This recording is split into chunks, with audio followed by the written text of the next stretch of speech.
Hey guys, how's it going? DJ2 here, and welcome back to Fortnite Save the World, and welcome to this week's weekly reset video. You guys know that every single week we try and do a video here where we take a look at what has reset in the week. Now, you may be new here, you may not understand what's going on here. You may also be wondering why I'm holding this Viva gift card. Let's talk about it all. But first, thanks a lot for watching, guys. Thanks a lot for being here. Thank you for using my creator code DUJ2 if you're buying something in the Battle Royale shop, or if you're buying some llamas here or a game in the Epic store. It all helps me out so very much. Thank you very much, guys. Thank you. Seriously, all of you guys for using my code. You guys are the real MVPs. Thank you very much. Just got myself 150 V-Bucks. So let's go take a look and let's talk about what happens in this video. So in this video, we go through and we take a look at what has reset on this day. You guys know it, every single Wednesday at 8 p.m. Eastern, we have a reset. What that means is over in the llama shop. Well, you know, of course, we get our new llamas. We get that every single day. Oh, is that a regular people llama with a legendary? Interesting. Okay. So over here in the item shop, we have a reset over here. Oh, the copper 6 feet under. Okay, we're going to talk about that one. And also over here in the quest log, we are going to have our weekly challenges reset. Quickly, let's take a look at this week's. Is going to be a survivor supercharger, so not a bad one, especially if you want to level up. But yeah, so we're going to go through there. We're going to take a look at what we have here. We're going to take a look over there. We're going to talk about anything else that has changed in Save the World, which it hasn't been much, but I do want to talk a little bit more very briefly about the grenade update. The grenade update, because I kept playing around with it a little bit more. For those of you who haven't seen, I made a video about it and I released it on my channel. You guys can go check it out. It's actually going to be the video right before this one, where I talked about the new buff, the grenade buff that we currently had, that we just had, and it's actually quite interesting. I don't think that things are properly stacking. After I really went into it a little bit more, tried a little bit more damage and everything, the initial numbers seem to be right, but I don't think that certain things are stacking, especially the area of effect. The area of effect gets a little weird, especially once you start doing this. The area of effect should be after several turns, it should be about 17 squares from what I kind of checked, but it kind of maxes out at 5.5. So I don't know. I think that's like the maximum the game can handle. And I honestly think that keep out is kind of broken. For each soldier, you're supposed to get this. So you're supposed to, well, even if we take away the 40% thing, with the 40% thing is completely broken, but I don't think it's exactly doing the damage it is, but we're going to keep testing it. I am going to be working on another video where I'm going to show you guys the best loadout that I think I have found. Spoiler alert, spoiler warning, it's Vaughn. So Vaughn is definitely going to be the best one for this this setup, and of course bringing in Happy Holidays, because you know what, if you're going to be using an ability that has a cooldown, Happy Holidays is always going to be the best. I don't believe we have an ability that reduces the amount of time of the grenades, although I may be wrong about that. If there is one, please let me know. Please let me know down below in the comments. I've been going through, like I said, if there is an ability or a perk here, I guess a commander or a support perk, I guess a support that will reduce the amount of time that it takes for for the grenades to, grenade regeneration. Actually, no, this is a different one. I did find this one. I did try it out a little bit and it's okay. But you have to have a lot of enemies. In Commander, she's a little better after 20 eliminations, but that's another one that, that's another one there. It's not bad, and you can switch it out, but I will go through. I'll show you guys all the different variations I found. I did find that one, but I was actually looking for a perk or an ability that will lower the amount of time it takes for for the grenades to generate. If we can get that down to about, if it would be wonderful to get us to like 7 or 8 seconds, it would be perfect. But you know what, go check out the video I did before. It'll be the video before this one. And like I said, if you do know of the ability, maybe I'm missing one because I don't know them all.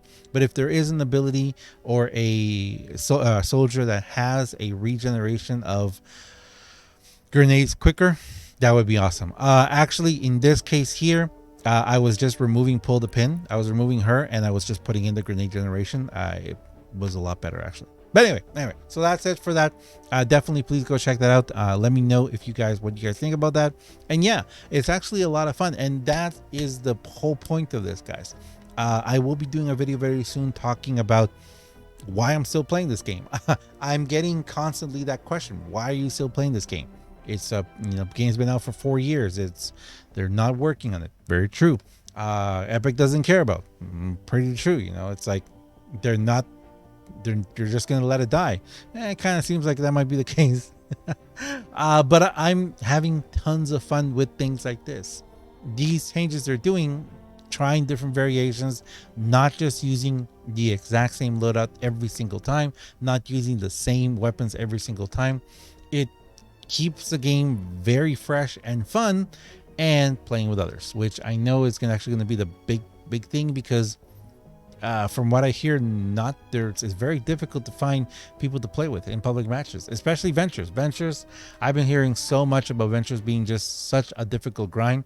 And I'll tell you guys this right now, but I'll wrap this up with this part. I really I enjoy this game. Okay, I'm enjoying the game. I like the game, and it's still a lot of fun. But I just don't see myself putting 10, 12, 14 hours into this game right now. I could, and that's the only way that you can get like all this stuff done, all the missions, max out ventures, go through all the missions and collect everything in the game. At a certain point, you kind of are like, for what are you grinding all this stuff for? Just to be able to have everything in the game, every single loadout, have like 5, 6, 7 of each weapon, so you can have one in each ability, in each attribute, one for fire, one for water, all that, with multiple different loadouts, and one obsidian and one shadow shard.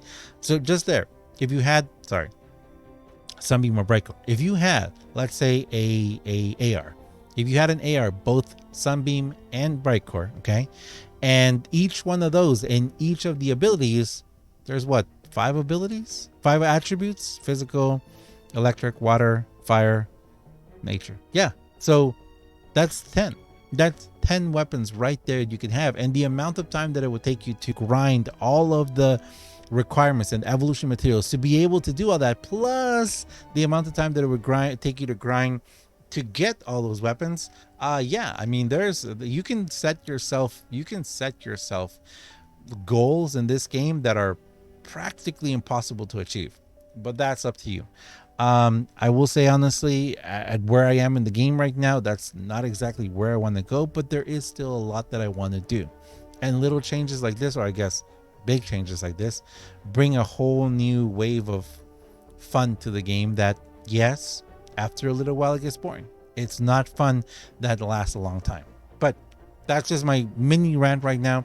I am going to do a video where I'm going to be talking a lot more about it all, explaining why I'm still playing the game, because I know for a lot of people it doesn't make sense. To be frankly honest, to be perfectly honest and perfectly frank, sometimes I'm kind of like, why am I still playing this game? It's fun. The day it's no longer fun, the day I stop playing. So let's go and finish up with the llama shop here. We've got the copper 6 feet under. If you don't have the copper 6 feet under, highly recommended you go ahead and get it. Why? Because the copper 6 feet under is one of those weapons apart from the Baron. The Baron is the weapon that has a 3 movement speeds, as you guys can see right here. Bloop, bloop, bloop, 3 movement speeds. But the 6 feet under, where's my 6 feet under? There's my 6 feet under. The 6 feet under has 2 of them, 2 movement speeds and 2 attack speeds. It's actually quite a very interesting weapon. So there you go. You can definitely, what is the new passive perk? Ever since they did that, change the perk things, hitting an enemy's weapon grants 6 movement speed. Wow. Hitting an enemy's weapon grants 8 armor and 25 impact and 400 knockback magnitude. And I think you can do, whoa, look at that. That's crazy. You can do life leech. You can do double life leech with this weapon. Yeah, it is 5. Heavy attack, emergency, and 1 impact. So you can do 1 impact. I thought you could maybe do multiple impacts on this one. But you know what? Like I said, all these weapons, it's just a lot of different ways to build them. This looks like a very interesting one, actually. This actually looks quite interesting with double movement speed, double attack speed, and you can get a movement speed for each time you hit. I mean, I guess if you have to like smack something and run, smack and run, smack and run. It's up to you. But anyway, so there you go. If you don't have the Baron, the 6 feet under is quite a good weapon just to have for running around. And actually, that double attack speed is kind of interesting to me. I might have to take a look at it. Next, we have the Tar Pit. Get it. If you don't have it, get it. Love the Tar Pit. Yes, it does cost a little bit to make the actual tar pits. I still hope that they rebalance the evolution materials and all that soon. But the tar pit is a wonderful, wonderful trap to do, especially if you're going to put it like 1 square before your, like if you put an inverted ramp and you put it 1 square before, it will stop a rampaging smasher. The schematic, the tar pit trap will stop anything. It will freeze him in its tracks. It will stop an attack. Wonderful, wonderful thing to put around there. Apart from that, what do I recommend to get here? The same thing as I always do. Get yourself the re-perk because it is very important to get it. If you need it, the rare perk up and the uncommon perk up. After that, I recommend you get the epic flux and the legendary flux. I guess the legendary flux first. And apart from that, all the evolution materials, you guys know what I say about that. The evolution materials, I recommend you get them if you really, really need them. And if you have a ton of extra gold. If you don't, it's better just to go to a mission, do a 4 times mission with, you know, with something that, with an evolution material, and you're going to be able to get yourself some pretty good stuff. Whichever one you can do, like this one. Ooh, there's some interesting ones here. Yeah, if you can do a 4 times mission, like here, this one that has the lightning in the bottle, you're going to get way more of that evolution material, and you're going to get yourself some gold. So there you go. That's it. Well, all we have for this week's weekly reset. And of course, let me remind you guys, if you would like to find out how to win this gift card right here, it is I know it's inverted, but it's a 2,800 V-Buck gift card. I will be giving that away during the next Q&A. For those of you who don't know, practically every single week, we do a Q&A video here where you guys can ask me questions about about this game, about any other game, you know, random stuff like that. And we also do a giveaway. We do giveaways on those videos, and we give away, usually we do 1,000 V-Bucks, but I missed last week, so we're doing a 2,800. So if you would like 2,800 V-Bucks, totally free, all you got to do is go check that video. Check the video, comment on it, and that's all you gotta do. So go check out the Q&A video, guys. It's a video released a couple days ago. And yeah. But thanks a lot for watching, guys. As always, I am TUJ2. If you guys enjoy this video, if you enjoy what I do on my channel, please do me a huge favor and have yourself a fantastic day. Thanks a lot for watching, guys, and I will see you guys in the next one. See ya.